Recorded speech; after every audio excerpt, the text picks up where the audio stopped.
اعوذ باللہ من الشیطان الرجیم بسم اللہ الرحمن الرحیم الصلاة والسلام علی خاتم النبیین الصلاة والسلام علی رحمت للعالمین الصلاة والسلام علی ختم المرسلین۔ آج کی حدیث مبارکہ سنن ترمذی کی یہ حدیث ہے اور یہ حدیث نمبر ہے 2426۔ صحیح مسلم میں بھی یہ ہے اور وہ اس کا نمبر ہے 2581، اور اسی طرح مسند احمد میں بھی ہے، اس طرح دوسری احادیث کی بکس میں بھی ہے۔ حضرت عبداللہ بن مسعود رضی اللہ تعالیٰ عنہ بیان کرتے ہیں کہ رسول اللہ صلی اللہ علیہ وآلہ وسلم نے فرمایا، کیا تم جانتے ہو کہ مفلس کون ہے، یعنی غریب کون ہے؟ انہوں نے کہا، یا رسول اللہ صلی اللہ علیہ وآلہ وسلم، مفلس تو وہ شخص ہے جس کے پاس درہم ہوں نہ کوئی متاع دنیا،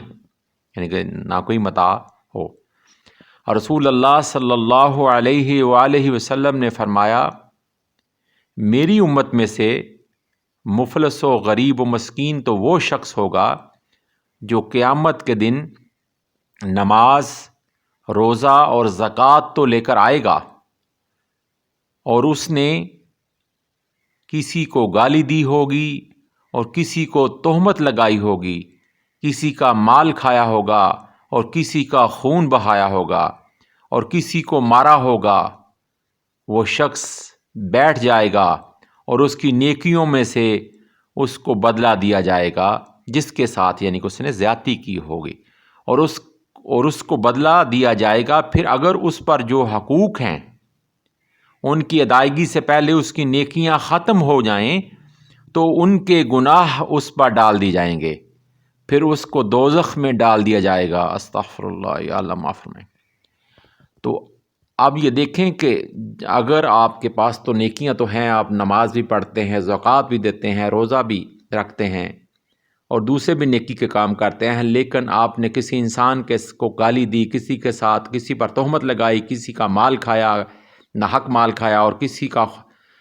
خون بہایا اور کسی کو مارا اور کسی کے ساتھ زیادتی کی، تو ایسے شخص کے ساتھ روز محشر یہ حال ہوگا کہ اس کے سامنے وہ بندہ جس کے ساتھ یہ سب کچھ زیادتی ہوئی ہوگی، وہ ایک یا فرد واحد یا زیادہ، تو وہ بیٹھ جائیں گے اور اللہ تعالیٰ ان کو ان کے دعوے کے مطابق ان کو پھر وہ فیصلہ کرے گا، اور پھر اس بندے کی نیکیوں میں سے اس کو بدلہ دیا جائے گا، یعنی کہ جس کے ساتھ زیادتی ہوگی اس بندے سے اس کی نیکیاں اس کو دی جائیں گی، اور جب اس کی نیکیاں ختم ہو جائیں گی اور ابھی اس کے دعوے باقی ہوں گے تو پھر اس بندے کے جس کے ساتھ زیادتی ہوگی اس کے گناہ اس بندے کو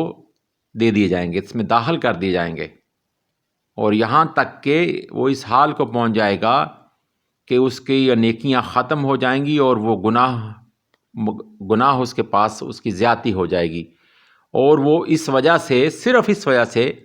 وہ جہنم میں، دوزخ میں ڈال دیا جائے گا۔ تو اس لیے حضور والا دنیا میں 4 دن کی دنیا ہے، تفاخر و تکبر کو چھوڑیں، عاجزی اور انکساری اختیار کریں، دوسروں کے کام آئیں، غربا و مساکین و یتامہ اقربا سب کی خدمت کریں، سب کے ساتھ محبت کریں اور